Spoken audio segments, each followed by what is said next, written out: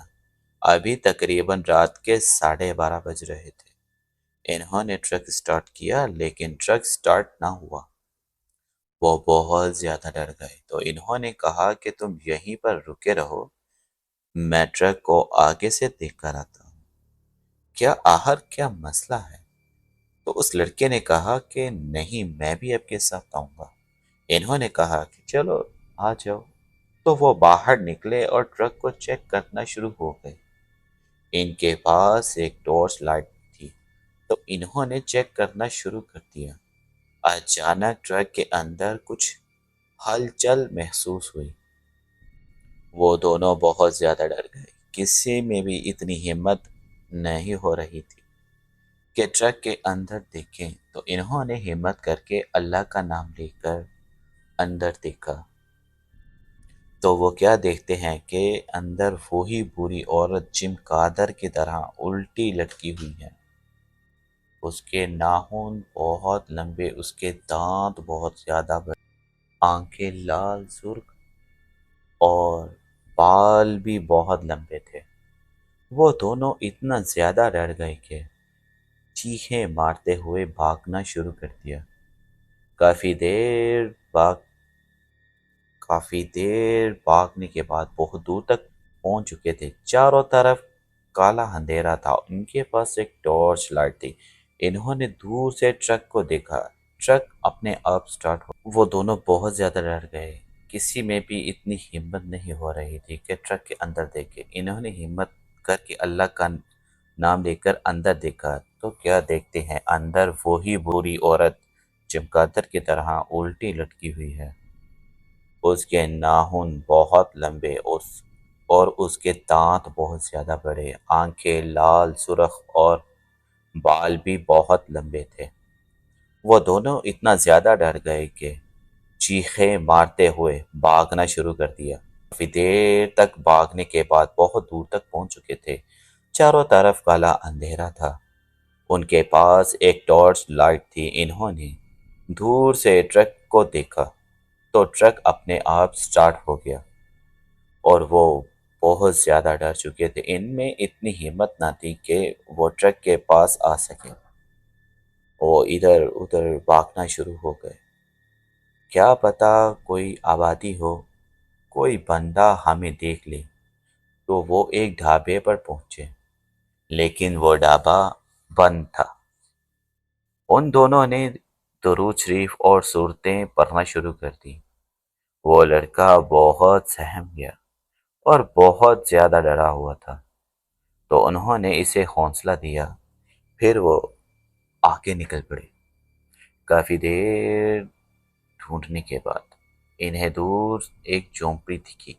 انہوں نے torch light سے دیکھا تو انہوں نے اللہ کا شکر ادا کیا اور اس سمت کی طرف بڑھنا شروع کر دیا۔ وہ اس جھونپڑی کے پاس پہنچے تو ان کی سانسیں بہت زیادہ پھولی ہوئی تھی تو وہ چیخنا شروع ہو گئے کہ کوئی ہے، ہماری مدد کرو۔ تو جھونپڑی سے ایک 30 سے 35 سال کی عمر کا مرد باہر نکلا۔ اس کے ہاتھ میں لالٹین تھا۔ تو تمہیں بتاتا چلوں کہ ان علاقوں میں بجلی بہت کم ہوتی ہے تو کچھ لوگ لالٹین وغیرہ بھی جھونپڑیوں میں جلاتے ہیں۔ تو شخص نے جب انہیں دیکھا تو حیران ہو گئے۔ اس نے پنجابی زبان میں ان سے پوچھا، اوتھے کی کر رہے ہو؟ تو انہوں نے کہا کہ ہمارے ساتھ یہ واقعہ ہوا ہے۔ تو وہ حیران ہو گیا۔ اس نے کہا میرے ساتھ اندر چلو۔ اس نے ان دونوں کو گرم قہوہ پلایا۔ وہ سردیوں کے دن تھے۔ تو جب ان کی حالت بہتر ہوئی تو انہوں نے اس شخص سے پوچھا کہ یہ کیا ماجرا ہے؟ اس نے بتایا یہ علاقہ بہت زیادہ ویران اور سنسان ہے، یہاں بہت کم لوگوں کے گھر ہیں، نران اور کاغان کی پہاڑی علاقوں میں بہت زیادہ علاقے ہیں، لیکن کچھ کچھ علاقے ایسے بھی ہیں جو بہت کم آباد ہیں۔ تو اس شخص نے بتایا کہ رات کے وقت یہاں پر شیطانی جنات ہوتے ہیں۔ یہ علاقے بہت زیادہ ویران ہیں۔ اسی وجہ سے دن کے وقت مختلف علاقوں سے سیاح اس علاقے کا رخ کرتے ہیں، لیکن رات کے وقت یہاں کوئی نہیں آتا۔ تو یہ لوگ اللہ کا نام لے کر وہیں پر سو گئے۔ صبح جب ان کی آنکھ کھلی تو وہ باہر نکلے۔ باہر کافی خوبصورت منظر تھا۔ انہوں نے شخص کا بہت زیادہ شکریہ ادا کیا۔ وہ شخص انہیں ان کے ٹرک پر چھوڑ آیا۔ انہوں نے پورے ٹرک کا جائزہ لیا۔ بوریاں ساڑیاں موجود تھیں، تو انہوں نے اللہ کا لاکھ لاکھ شکر ادا کیا۔ جب وہ ٹرک کے اندر بیٹھے تو انہیں خراشوں کے نشان نظر آئے۔ انہوں نے اللہ کا نام لیا اور آیت الکرسی پڑھ کر اپنے اوپر دم کر لیا اور ٹرک سٹارٹ کیا۔ پھر وہ ٹرک ڈرائیو کر کے اپنی منزل تک پہنچ گئے۔ آج تک انہیں یہ واقعہ نہیں بھولا۔ پچھلے سال ہمارے گاؤں میں میرے چاچا کے ساتھ ملنے آئے تھے، تو انہوں نے یہ واقعہ بیان کیا تھا۔ تو میں نے سوچا کہ میں آپ کے ساتھ شیئر کروں۔ میں امید کرتا ہوں کہ آپ کو میری سٹوری پسند آئی ہوگی۔ اگر پسند ہو تو اپنے چینل پر ضرور اپلوڈ کیجیے گا۔ شکریہ۔ کیسی لگی میری آپ کو سٹوری؟ اگر آپ کو میری یہ سٹوری پسند آئی ہے تو پلیز آپ میرے چینل کو سبسکرائب کریں، لائک کریں اور شیئر کریں۔ اگر آپ چاہتے ہیں کہ آپ بھی اپنی سٹوری میرے ساتھ شیئر کریں اور میں اس کو اپنی آواز میں نریٹ کروں، نیچے دیے کے ڈسکرپشن میں میرا واٹس ایپ نمبر ہے اور جی میل آئی ڈی ہے۔ آپ ان دونوں میں سے کسی پر بھی مجھے سینڈ کر سکتے ہیں اور میں اس کو اپنی آواز میں نریٹ کروں گا۔ ملتا ہوں پھر کسی اور سٹوری میں، تب تک کے لیے مجھے اجازت دیجیے۔ السلام علیکم۔